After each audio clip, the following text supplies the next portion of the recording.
حضرت امام حسین علیہ السلام کی شہادت ہو چکی تھی۔ امام حسین علیہ السلام شہید ہو چکے تھے۔ کربلا کی تپتی ہوئی ریت پر نواسہ رسول کا خون ابھی تازہ تھا، مگر مصیبت ابھی ختم نہیں ہوئی تھی۔ اصل آزمائش تو اب شروع ہونے والی تھی۔ سورج ڈھل رہا تھا اور خیموں کے اندر ایسی خاموشی اتر رہی تھی جسے الفاظ بیان کر ہی نہیں سکتے۔ چند گھنٹے پہلے انہی خیموں کے اندر بھائی تھے، بیٹے تھے، بھتیجے تھے، جوان تھے، بوڑھے تھے، سہارے تھے، اور اب ہر طرف جدائی تھی، ہر طرف خالی جگہیں تھی، ہر طرف بچھڑنے والوں کی یادیں تھیں۔ حضرت سیدہ زینب رضی اللہ تعالی عنہا ایک طرف کھڑی میدان کربلا کی طرف دیکھ رہی تھی جہاں ان کے بھائی حسین پڑے تھے۔ حسین کا سر کٹا ہوا ہے، سر تن سے جدا، بھائی کو دیکھ رہی ہے۔ دوسری طرف خیموں میں سہمے ہوئے بچے تھے جو بار بار ایک ہی سوال کر رہے تھے، ایک ہی سوال کر رہے تھے کہ ہمارے بابا کہاں ہیں؟ بچے کہہ رہے تھے ہمارے چاچا کہاں ہیں؟ ہمارے بھائی کہاں ہیں؟ مگر کسی کے پاس جواب نہیں تھا۔ امام زین العابدین بیمار ہیں، چارپائی سے اٹھ نہیں سکتے، سب کچھ اپنی آنکھوں کے سامنے دیکھ رہے ہیں۔ ان کی آنکھوں کے سامنے ایک ہی دن میں پورا خاندان اجڑ گیا۔ حضرت امام زین العابدین اور حضرت سیدہ زینب، یہ دونوں وہ لوگ ہیں جنہوں نے کربلا کا سارا منظر اپنی آنکھوں سے دیکھا۔ یہ وہ صابر لوگ ہیں، ان کی آنکھوں کے سامنے ایک ہی دن میں پورا خاندان اجڑ گیا تھا۔ کبھی وہ میدان کی طرف دیکھتے، حضرت امام زین العابدین بیماری کی حالت میں، کبھی بچوں کی سسکیاں سنتے، کبھی اپنی پھوپھی سیدہ زینب کے آنسو دیکھتے۔ شام قریب آ رہی تھی مگر اہل بیت پر غم کی رات اتر چکی تھی۔ ہر خیمہ کسی شہید کی یاد میں رو رہا تھا، ہر دل کسی بچھڑے ہوئے عزیز کو ڈھونڈ رہا تھا، اور کربلا کی ریت گواہی دے رہی تھی کہ آج محمد کے گھرانے پر ایسا غم آیا ہے جس کی مثال تاریخ میں بہت کم ملتی ہے۔ تاریخی روایات کے مطابق شہادتوں کے بعد خیموں پر حملہ کیا گیا، حضور کی آل کے خیموں پر حملہ کیا گیا اور خیموں میں آگ لگا دی گئی۔ حضرت امام حسین کی شہادت کے بعد، شہادتوں کے بعد خیموں پر حملہ کیا گیا اور خیموں میں آگ لگا دی گئی۔ ہم یزید پر ایسے تو لعنت نہیں کرتے نا، یزید سے ایسے تو نفرت نہیں کرتے نا، اس نے حضور کی آل پر بہت بڑے ظلم کیے۔ خیموں پر حملہ کیا گیا اور خیموں میں آگ لگا دی گئی۔ اچانک ہر طرف شعلے بلند ہونے لگے آگ کے۔ وہ بچے جو چند گھنٹے پہلے اپنے باپوں کے سائے میں تھے، اب آگ کے درمیان اپنی ماں اور پھپھوں کو تلاش کر رہے تھے، اپنے رشتہ داروں کو تلاش کر رہے تھے۔ کوئی بچی ڈر کے مارے ایک طرف بھاگ رہی تھی، کوئی ننھا بچہ روتے ہوئے دوسری طرف دوڑ رہا تھا۔ ہر طرف آگ ہی آگ تھی، گھروں کو آگ لگا دی گئی۔ سیدہ زینب رضی اللہ تعالی عنہا ایک خیمے سے دوسرے خیمے کی طرف دوڑتی تھی، دوسرے خیمے سے تیسرے خیمے کی طرف دوڑتی تھی، کبھی کسی بچی کو سنبھالتی، کبھی کسی بچی کو اپنے سینے سے لگاتی۔ ادھر امام زین العابدین رضی اللہ تعالی عنہ بیماری کی شدت میں تھے، علیل تھے، اٹھنے کی طاقت بھی نہیں تھی، مگر ان کے سامنے رسول اللہ صلی اللہ علیہ وسلم کے گھرانے کے بچے خوف اور آگ کے درمیان کھڑے تھے۔ بیمار کے سامنے خوف اور آگ کے درمیان رسول اللہ کے بچے تھے، اور بیمار کچھ کر ہی نہیں سکتا تھا۔ ذرا سوچو، جس خاندان کے دروازے پر کبھی جبریل علیہ السلام سلام لے کر آتے تھے، اللہ اکبر، اس خاندان کی بچیاں اس رات جلتے ہوئے خیموں کے درمیان پناہ ڈھونڈ رہی تھی۔ جس کے دروازے پر کبھی جبریل علیہ السلام سلام لے کر آتے تھے، ادب سے آتے تھے، احترام سے آتے تھے، اس خاندان کی بچیاں اس رات جلتے ہوئے خیموں کے درمیان پناہ ڈھونڈ رہی تھی۔ جس گھرانے کے سردار امام حسین تھے، اس گھرانے کے ننھے بچے اس رات اپنے باپوں کو پکار رہے تھے، اپنے عزیزوں کو پکار رہے تھے، اور جواب میں صرف سناٹا رہ گیا تھا، جواب میں صرف خاموشی تھی۔ کربلا کی وہ رات صرف اندھیری نہیں تھی، وہ ایسی رات تھی جس میں ہر طرف جدائی ہی جدائی تھی، ہر طرف خوف تھا، ہر طرف بچھڑنے والوں کی یادیں تھیں، اور اہل بیت کے دلوں پر مصیبتوں کا ایک نیا باب کھل رہا تھا۔ صبح ہوئی، شہادت 10 محرم کے بعد اگلی صبح ہوئی، اہل بیت کے لیے ایک اور امتحان تیار کھڑا تھا۔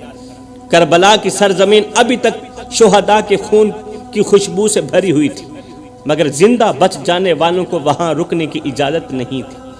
جو شہید ہو چکے تھے وہ تو چلے گئے، جو زندہ بچ گئے تھے ان کو وہاں رکنے کی اجازت بالکل بھی نہیں دی گئی تھی۔ تاریخی روایات کے مطابق اہل بیت کے قافلے کو قیدیوں کی صورت میں روانہ کرنے کی تیاری کی گئی۔ سیدہ زینب رضی اللہ تعالی عنہا کی نگاہ بار بار میدان کربلا کی طرف اٹھتی تھی، جہاں ان کے بھائی امام حسین، بھتیجے، بھائی اور عزیز ابدی نیند سو رہے تھے، ہمیشہ کے لیے چلے گئے تھے آنکھوں کے سامنے۔ سوچنے والی بات یہ ہے کہ ایک بہن اپنے بھائی کی قبر پر آخری دعا بھی نہ کر سکی، آخری دعا بھی نہ کر سکی کہ اس کو زنجیروں میں جکڑ لیا گیا، اس کو قید کر لیا گیا۔ ایک بیٹی اپنے باپ کے سینے پر آخری بار سر بھی نہ رکھ سکی۔ باپ چلا گیا تھا نا، بیٹی باپ کے سینے پر سر رکھتی ہے کہ تھوڑا غم ہلکا ہو جائے، سینے سے غم ختم ہو جائے، مگر نہیں، آخری بار سر بھی نہ رکھ سکی ایک بیٹی۔ ایک بچہ اپنے شہید باپ کو آخری بار گلے بھی نہ لگا سکا۔ قافلہ روانگی کے لیے تیار کیا جا رہا تھا، اور دوسری طرف کربلا کی سرزمین پر وہ لاشیں پڑی تھیں جن کے سہارے یہ قافلہ مدینے سے نکلا تھا۔ وہ لاشیں حضرت امام حسین کی لاش، حضرت علی اکبر کی لاش، وہ لاشیں تھیں جن کے سہارے یہ قافلہ مدینے سے نکلا تھا۔ امام زین العابدین بیماری کی حالت میں تھے، جسم کمزور تھا، بخار تھا، مگر دل پر جو بوجھ تھا وہ بیماری سے کہیں زیادہ بھاری تھا۔ اس بوجھ کے سامنے تو بیماری کچھ بھی نہیں تھی۔ اپنے خاندان کا اجڑنا دیکھ چکے تھے، اور اب انہیں اسی میدان سے رخصت بھی ہونا تھا جہاں ان کی دنیا دفن ہو چکی تھی، اس میدان سے رخصت بھی ہونا تھا۔ روایتوں میں آتا ہے کہ جب قافلہ روانگی کے قریب ہوا تو اہل بیت کی نظریں بار بار میدان کربلا کی طرف اٹھ رہی تھی۔ ہر نگاہ کسی اپنے کو ڈھونڈ رہی تھی، ہر آنکھ کسی بچھڑے ہوئے عزیز کو آخری بار دیکھنا چاہتی تھی۔ حضرت امام زین العابدین اور حضرت سیدہ زینب سلام اللہ علیہا اپنے قافلے کے ساتھ یزید کے دربار میں داخل ہوئی۔ یہ قافلہ لے کر یزید کے دربار تک پہنچے۔ دربار میں داخل ہوئی تو فضا میں ایک سنسنی سی پھیل گئی۔ زخموں سے چور، زنجیروں میں جکڑے ہوئے امام زین العابدین نے سر اٹھایا اور دربار کی اونچی نشست پر بیٹھے یزید کی طرف دیکھا امام زین العابدین نے، جبکہ سیدہ زینب نے اپنے غم بھرے لہجے میں بلند آواز کی، ہمیں ہر حال میں ہمارے بھائی حسین کا سر مبارک واپس دیجیے۔ کس نے کہا؟ سیدہ زینب نے کہا ہمیں ہر حال میں حسین کا سر مبارک واپس دیجیے، اس سے پہلے کہ آسمان پھٹ جائے اور زمین لرز اٹھے۔ ان کی یہ بات سن کر یزید کے چہرے کا رنگ بدل گیا۔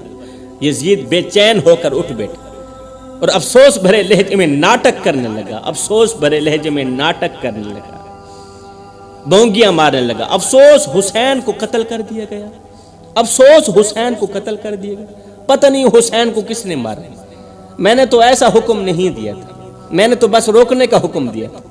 پھر یزید نے غصے سے خولی کی طرف دیکھا اور چیخ کر بولا، اے خولی، کیا تو نے ہی حسین کو قتل کیا؟ خولی نے کانپتے ہوئے جواب دیا، نہیں یا امیر، میں نے تو نہیں مارا، میں نے تو صرف سر کاٹا تھا، مارا کہاں تھا؟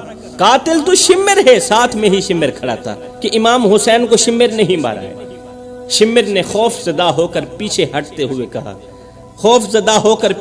ہوئے کہا، میں نے بھی نہیں مارا، میں نے تو صرف نیزہ مارا تھا حسین۔ اصل قاتل تو وہ ہیں جنہوں نے تلوار چلائی، نیزہ مارنے والے قاتل نہیں۔ دربار میں ایک دوسرے پر الزام تراشی کا سلسلہ شروع ہو گئے، جبکہ امام زین العابدین نے فرمایا، ڈرامہ بازی کرنے کی کوئی ضرورت نہیں ہے، تم سب نے مل کر ایک معصوم کو شہید کیا ہے، اب اللہ کے سامنے جواب دہ ہوں گے۔ اللہ قیامت کے دن تمہیں معاف نہیں کرے گا اور ہم بھی تمہیں معاف نہیں کریں گے، تم نے حضور کی آہل کو پیاسا مارا۔ اتنے میں یزید کے دربار میں ہی جمعے کا وقت ہو گیا۔ امام زین العابدین یزید کے دربار میں کھڑے ہیں، جمعے کا وقت ہو گیا۔ یزید نے کہا پہلے جمعہ پڑھ لیتے ہیں اس کے بعد بات کریں گے۔ یزید جمعہ بھی پڑھتا تھا، سننے میں آیا ہے یزید حافظ قرآن بھی تھا۔ کہنے لگا پہلے جمعہ پڑھ لیتے ہیں اس کے بعد جو بات ہے نا وہ بعد میں کریں گے۔ جمعہ کی تیاری شروع ہو گئی۔ دربار کے لوگ حیران تھے کہ اس غم کے ماحول میں نماز کا اہتمام کیسے ہوگا۔ اتنا بڑا غم۔ حضرت امام زین العابدین نے زخموں سے چور جسم اٹھاتے ہوئے فرمایا کہ آج جمعہ کا خطبہ حسین کا بیٹا دے گا، یعنی میں خود دوں گا۔ امام زین العابدین کو جمعہ کا خطبہ دینے کی اجازت دی گئی۔ جب امام زین العابدین نے خطبہ شروع کیا تو ان کی آواز میں کربلا کا سارا درد کھل گیا۔ خطابت تو ان کے در کی لونڈی تھی نا۔ چاروں طرف امام حسین علیہ السلام کی یاد میں چیخ و پکار مچ گئی۔ عورتوں کے دل پھٹنے لگے، مردوں کی آنکھیں آنسوں سے بھر آئیں۔ ہر ایک شخص رونے لگا، لوگ اپنے سینوں کو پیٹنے لگے۔ ایسا کیسے ہو سکتا ہے کہ حضور کی آل پر اتنا بڑا ظلم کیا گیا اور ہمیں خبر تک نہیں؟ معصوم شہزادوں کو تیروں سے بھونک دیا گیا۔ بھوک پیاس کی شدت میں شیر خوار بچوں کو نیزوں پر اٹھا لیا گیا۔ جب یزید نے دیکھا کہ لوگ تو امام زین العابدین کی طرف مائل ہو رہے ہیں، کیونکہ امام زین العابدین خطبہ دے رہے تھے، جمعے کا دن تھا، دربار کی فضا امام حسین کے غم سے بھر کر رہ گئی ہے، تو یزید کا چہرہ زرد پڑ گیا۔ اس نے گھبرا کر اشارہ کیا کہ جلدی سے اذان دی جائے۔ یزید کے حکم پر فوراً ہی مؤذن نے اذان شروع کی۔ مؤذن نے کہا اللہ اکبر، اللہ اکبر۔ امام زین العابدین نے درد بھری آواز میں فرمایا بے شک اللہ بہت بڑا ہے۔ مؤذن نے کہا اشہد ان لا الہ الا اللہ۔ زین العابدین نے فرمایا ہاں لوگوں نے تو صرف زبان سے اقرار کیا ہوگا کہ اللہ ایک ہے، ہم نے تو خون دے کر شہادت دی ہے کہ اللہ ایک ہے۔ کربلا کی ریت کو لہو سے رنگ کر کے ہم نے اقرار کیا ہے کہ اللہ ایک ہے۔ لوگوں نے تو صرف زبان سے کہا ہوگا کہ اللہ ایک ہے۔ ہمارے بھائیوں نے، بچوں نے، ساتھیوں نے جانوں کا نذرانہ پیش کیا ہے کہ اللہ ایک ہے۔ جب مؤذن نے کہا نا اشہد ان محمد رسول اللہ، تو حضرت امام زین العابدین کی چشم مبارک سے آنسوؤں کا طوفان امڈ آیا۔ جب آپ نے اشہد ان محمد الرسول اللہ سنا، آنکھوں سے آنسو بہہ نکلے۔ امام رو پڑے، ان کی آواز لرز اٹھی اور فرمایا اے یزید دیکھ تو نے ہمارا سب کچھ قربان کر دیا، اذان کے اندر آج بھی تیرے نانے کا نام آ رہا ہے یا میرے نانے کا نام آ رہا ہے؟ میرے نانا محمد مصطفیٰ کا نام تو آج بھی پکارا جا رہا ہے، مگر تو نے انہی کے نواسوں کو، انہی کے شہزادوں کو کربلا کے میدان میں پیاسا مروا دیا۔ اے یزید تیرے ہاتھوں پر ہمارا خون ہے، ہماری عزتیں لوٹی گئی، ہماری بہنوں کے قافلوں کو اسیر کر لیا گیا، مگر دیکھو آج بھی اذان میں میرے نانے کا نام بلند ہو رہا ہے۔ تیرا ظلم کامیاب نہیں ہو سکا۔ لوگ رو رہے تھے، دربار کی چھت بھی غم سے جھک رہی تھی۔